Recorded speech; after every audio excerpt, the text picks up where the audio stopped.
It is time now for Better Money with Eric Hogarth, and today we are talking about 4 reasons to roll over your 401k. Eric is a certified financial planner and partner at Johnson-Brunetti. Thank you so much for being here. Thanks for having me. A lot of people are watching those 401ks, excited that they have this pot of money, but should they roll it over? So there's some questions and what that is and why we should do that.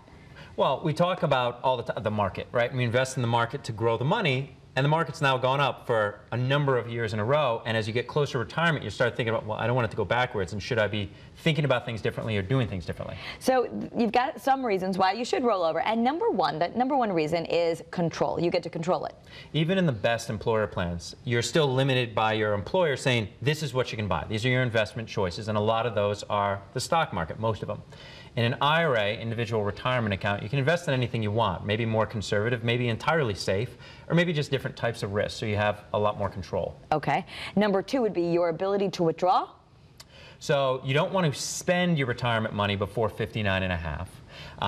You can roll it over before 59 and a half, even if you're still working. That's called an in-service withdrawal, and that's something to be thinking about, is you're not necessarily stuck in that plan. But when you start thinking about drawing money out, you want to think about what taxes you're going to owe, and an IRA allows you to control those distributions and taxes better. Okay, and then there's the required minimum distribution. What's that? If you just didn't spend the money until 70 and a half, now anything you have still in those retirement plans, you have to start taking out at 70 and a half. The IRS says, well, now you've got to start paying taxes. That's about 3.5% in the first year. So short bit of advice, don't wait till 70 and a half. I mean, look at strategies where have you paying taxes on smaller amounts over the years as opposed to a big amount at 70 and a half. Okay, and the last reason would be a Roth opportunity, and this is something that people need to understand because a Roth IRA is different than a traditional IRA if you choose that route. Money out of a Roth is tax-free. Money out of a traditional IRA is 100% taxable.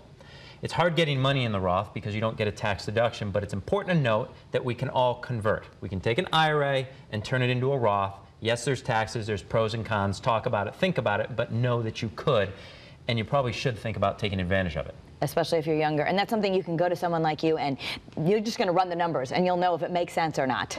Okay. Absolutely. So this is a good way to get more information. Another good way to get more information is the Ultimate 401k Guide. It's yours free to all of our viewers. All you have to do to get this is go to bettermoneytv.com, and Eric, you will be sending that to people for free. Of course. And it's a great thing to read. Please get it, because it'll go over everything I just touched on in the course a lot more detail. Yes, you'll feel very informed. Thank you so much, Eric. Thank you. That's Better Money.